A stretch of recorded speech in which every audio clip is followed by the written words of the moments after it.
What?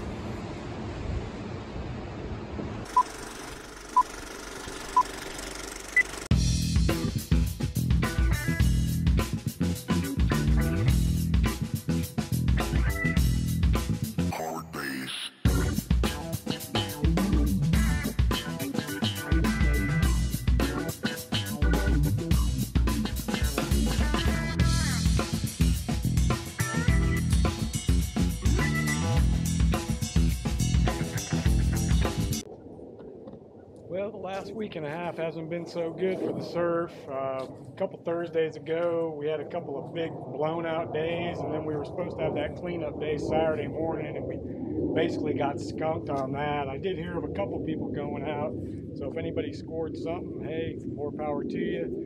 And then we had those 5 flat days in a row. And then just last Friday, it tried to pick up a little bit in the afternoon, and I did get out there and catch a couple waves. So I decided to put together a little minor ding fixing tutorial because I just got a fresh ding in my board. So while I'm getting all my repair supplies together, sit back and enjoy this little edit.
Now this ding here is about as basic and minor of a ding as you can possibly get.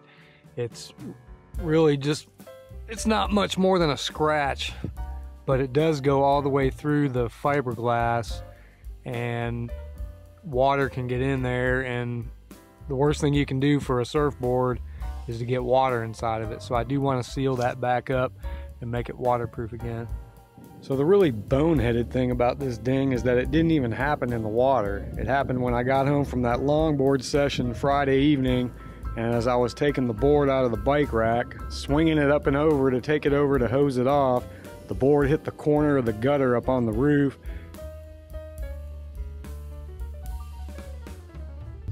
So first and foremost, you need to get yourself a ding repair kit, and there are different types because surfboards are made out of different types of resins. But if you go down to Fluid Surf Shop in downtown Fort Walton Beach, they'll make sure that you get set up with the right type of ding repair kit to suit your board. So my particular board here is made out of epoxy, so I got an epoxy repair kit, and these kits contain the epoxy resin. They come with some fiberglass cloth, some sandpaper with 2 different grades, the Q-cell filler, and some other things like popsicle sticks for stirring and whatnot. But really the only things that we're going to use for this ding, since it's so small, are the resin and the sandpaper.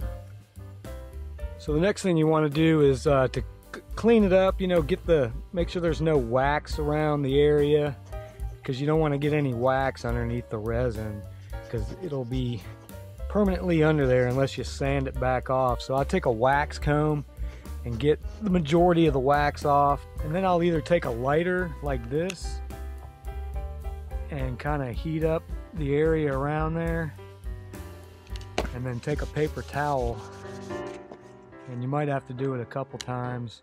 And if it's a really big area, you can actually take a hair dryer and heat up the wax that way, and then use a paper towel and then wipe the excess wax off.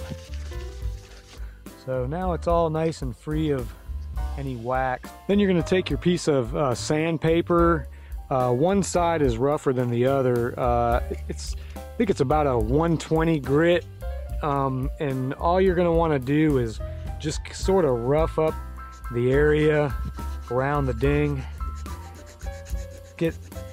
I usually try to get about maybe a half inch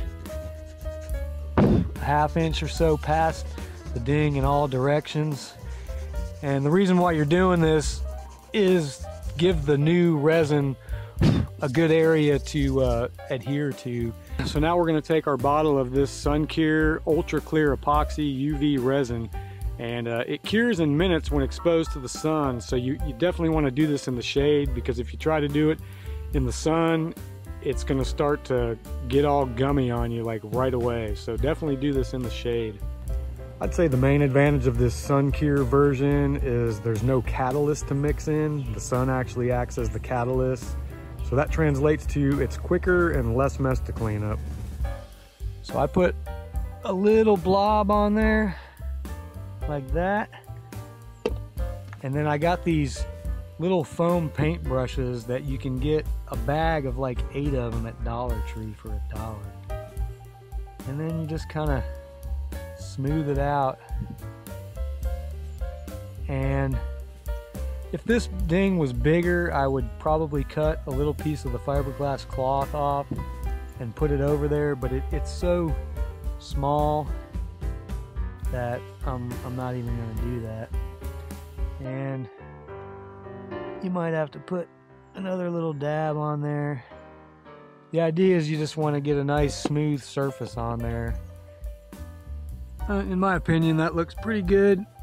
And I found that once you get it pretty good, just leave it alone, because if you keep messing with it, it's going to start curing a little bit, and then it's going to get gummy, and then you're just going to mess it up with your brush. And now we're going to go put it in the sun.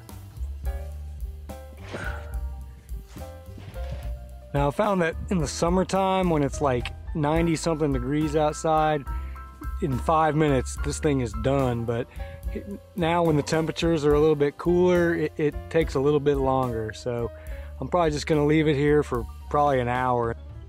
So the board's been sitting here a good hour now, and yeah, it's good and dry, and looks pretty good.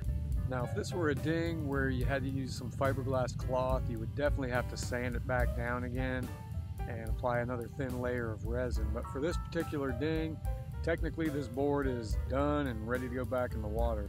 But if you want, you can get some really fine grained sandpaper like this here 600 grain, pour a little bit of water on there, and then you can sand it and feather it down nice and smooth. But this is purely a cosmetic type of thing. Well, thanks for watching. Hope this video helps somebody out. If you like what you've been seeing, be sure and hit that like button. And if you haven't subscribed to the channel already, make sure you hit that subscribe button. Looks like we got some surf on the way this Thursday, so we'll see you next video.